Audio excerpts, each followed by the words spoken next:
بسم اللہ الرحمن الرحیم۔ تلاوت قرآن کریم کے آداب نمبر 21۔ موسم گرما میں دن کی ابتدا میں اور موسم سرما میں ابتدائے شب میں ختم کرنا۔ حضرت عبدہ رضی اللہ تعالیٰ عنہ فرماتے ہیں، کلام پاک کا ختم اگر رات کے شروع میں ہو تو صبح تک ملائکہ اس کے لیے رحمت کی دعا کرتے ہیں، اور اگر کلام پاک کا ختم دن کے شروع میں ہو تو شام تک ملائکہ اس کے لیے رحمت کی دعا کرتے ہیں۔ اس سے بعض مشائخ نے استنباط فرمایا ہے کہ گرمی کے ایام میں دن کے ابتدا میں ختم کرے اور موسم سرما میں ابتدائی شب میں، تاکہ بہت سا وقت ملائکہ کی دعا کا میسر ہو۔ آداب نمبر 22۔ حفاظ کا قرآن کریم کو یاد کرتے رہنا۔ آپ صلی اللہ علیہ وسلم نے ارشاد فرمایا، قرآن شریف کی خبر گیری کیا کرو۔ قسم ہے اس پاک ذات کی جس کے قبضے میں میری جان ہے کہ قرآن پاک جلد نکل جانے والا ہے سینوں سے بنسبت اس اونٹ کے جس کا بازو بند کھل گیا ہو۔ آداب نمبر 23۔ قرآن پاک سے دنیا طلب نہ کرنا۔ آداب نمبر 24۔ احادیث مبارکہ میں جن صورتوں کے مخصوص دنوں اور وقتوں میں پڑھنے کی ترغیب وارد ہوئی ہے انہیں ان ایام اور اوقات میں پڑھنے کا خصوصی اہتمام کرنا۔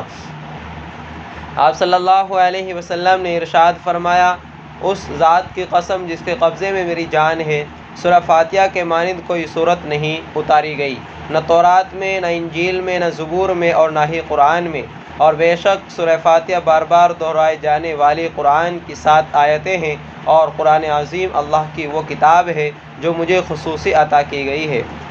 مثانی کی شرح حضرت علامہ انور شاہ کشمیری رحمۃ اللہ علیہ سے مروی ہے، جو ترجمے سے واضح ہے، یعنی دی ہم نے تم کو 7 آیتیں جو ورد اور وظیفہ بنانے کے لائق ہے۔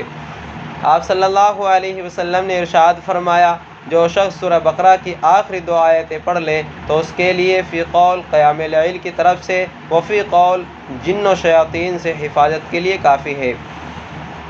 حضرت عبداللہ ابن مسعود رضی اللہ عنہ روایت فرماتے ہیں کہ ایک صحابی رضی اللہ عنہ کی ملاقات جن سے ہوئی، دونوں میں مقابلہ ہوا۔ صحابی نے جنی کو پچھاڑ دیا، انسی نے اس کو کہا، کیا بات ہے، میں تجھ کو کمزور نڈھال دیکھ رہا ہوں اور تیرے ہاتھ کتے کے ہاتھ کی طرح کمزور ہیں، تم سب جنات اسی طرح کے ہوتے ہو یا تم اکیلے ایسے ہو؟ کہا، نہیں واللہ میں ان میں مضبوط پٹھا ہوں، تم دوبارہ مجھ سے مقابلہ کرو، اگر مجھ کو تم نے پٹک دیا تو میں تم کو نفع بخش کوئی چیز بتاؤں گا۔ انسی نے کہا، ضرور۔ دوبارہ مقابلے میں بھی جنی کو پٹک دیا۔ جنی نے کہا کہ تم اللہ لا الہ الا ہو پڑھتے ہو، یعنی آیت الکرسی؟ کہا، جی ہاں۔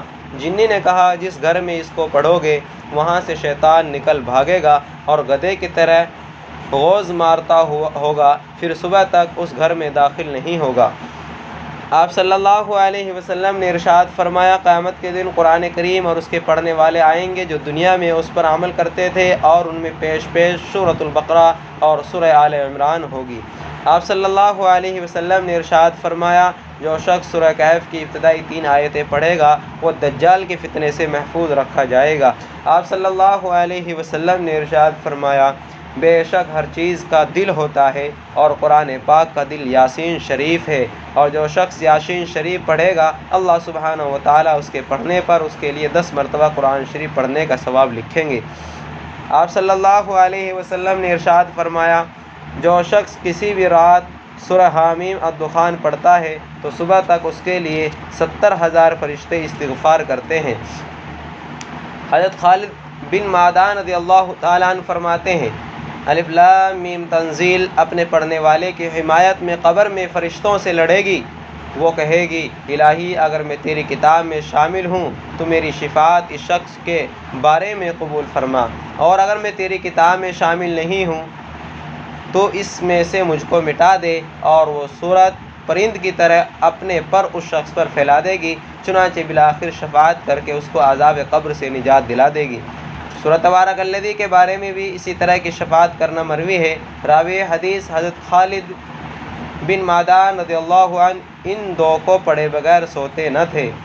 آپ صلی اللہ علیہ وسلم نے ارشاد فرمایا، جس نے سورۃ الزلزال پڑھی تو اس کے لیے آدھے قرآن کے برابر گردانی جائے گی، اور جس نے سورۃ الکافرون پڑھی تو اس کے لیے چوتھائی قرآن کے برابر گردانی جائے گی۔ حضرت انس رضی اللہ تعالیٰ عنہ فرماتے ہیں، ایک شخص نے آ کر کہا، اے اللہ کے رسول، میں اس صورت یعنی سورہ اخلاص سے محبت کرتا ہوں، تو آپ صلی اللہ علیہ وسلم نے ارشاد فرمایا، تیرا اس صورت سے محبت کرنا تجھے جنت میں داخل کر دے گا۔ اللہ اکبر۔ اللہ تعالیٰ ہم سب کو عمل کرنا آسان فرمائے، قرآن پاک کی تلاوت کی توفیق عطا فرمائے، اور ہم سب کی تلاوتوں کو اللہ تعالیٰ اپنی بارگاہ میں قبول فرمائے۔ السلام علیکم ورحمۃ اللہ وبرکاتہ۔